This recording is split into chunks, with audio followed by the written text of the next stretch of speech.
আজ আমি বাড়িতে বানালাম চিকেনের স্টমাক, লিভার এইসব কারি। কারা কারা খেয়েছো?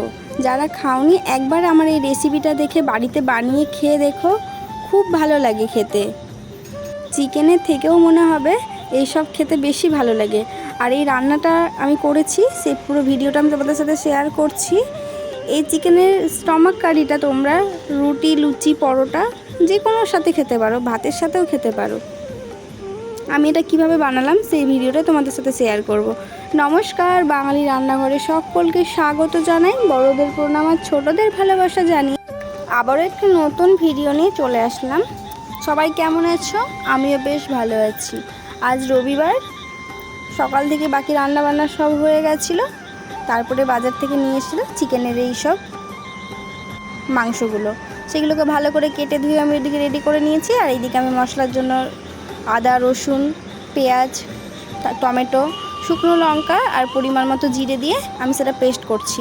আর এদিকে বাকি সব মাংসগুলো আমি ধুয়ে রেডি করে নিয়েছি। এদিকে স্টমাক আছে, সব কিছু রেডি করে নিয়েছি। তারপরে গ্যাসটা ধরিয়ে আমি কড়াইটা বসিয়ে দিয়েছি।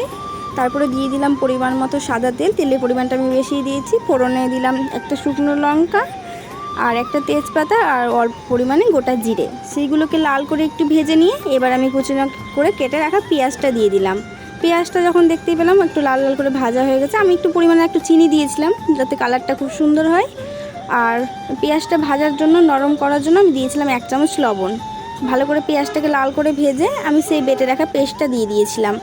পেস্টটা দিয়ে ভালো করে নাড়াচাড়া করছি।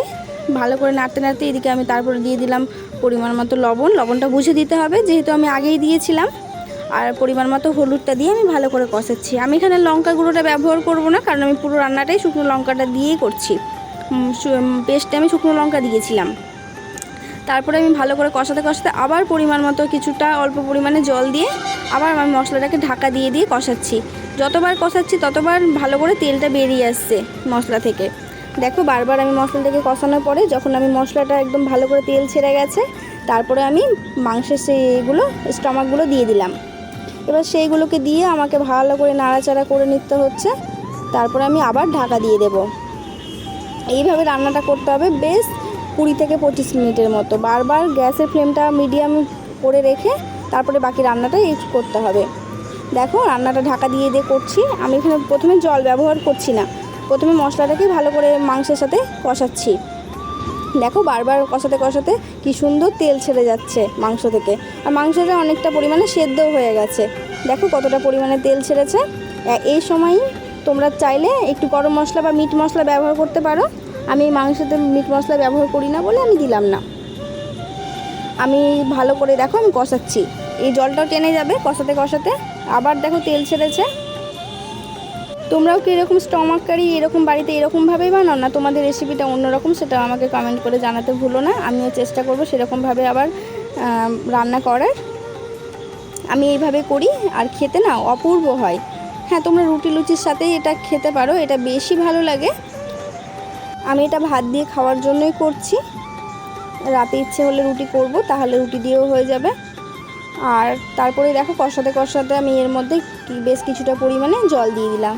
হ্যাঁ, তোমরা এখানে গরম জল ব্যবহার করবে, তাহলে মাংসের টেস্টের কোনো রকম হেরফের হয় না। ভালো করে আবার গরম জলটা দিয়ে আমি এই তো আরেকটু সেদ্ধ করে কষিয়ে নিচ্ছি। এই পরিমাণে এসে আমি একটু পাতি লেবুর রস দিয়ে দিলাম। যেহেতু মুরগির স্টমাক আছে, লিভার এইসব রান্না করছি, ওই জন্য একটু পাতিলেবুর রস দিয়ে দিলে রান্নাটা খুব সুন্দর হয়। তারপরে আমার পুরো রান্নাটা হয়ে গেল। নামানোর সময় একটু গরম মশলা দিয়ে দিয়েছিলাম। তারপরে দেখো আমার মাংস রান্না পুরোপুরি রেডি। দেখে কেমন হয়েছে সেটাও আমাকে জানাতে ভুলবে না কিন্তু।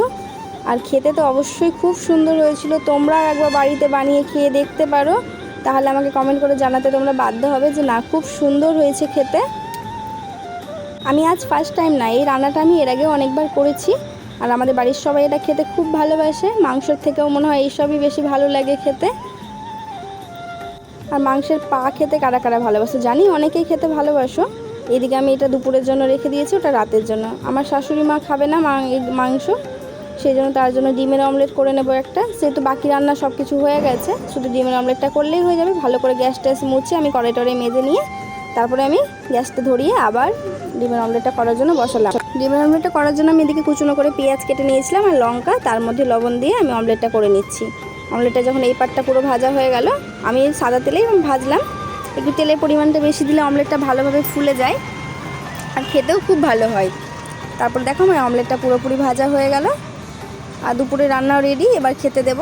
আজকে দুপুরে ভাত হয়েছিল আর করেছিলাম হচ্ছে শাক, পাটের শাক। এদিকে একটা মিক্স সবজি ছিল সর্ষে দিয়ে, এদিকে স্যালাড কেটে নিয়েছিলাম, লেবু লঙ্কা পেঁয়াজ, আর এই যে ডিমের অমলেট। আর আমাদের হচ্ছে লাল লাল ঝাল ঝাল স্টমাক কারি।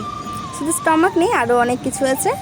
এই ভিডিওটা কেমন লাগলে কমেন্ট করে জানাতে ভুলবে না। ভালো লাগলে ফলো দিয়ে পাশে দেখো। ধন্যবাদ।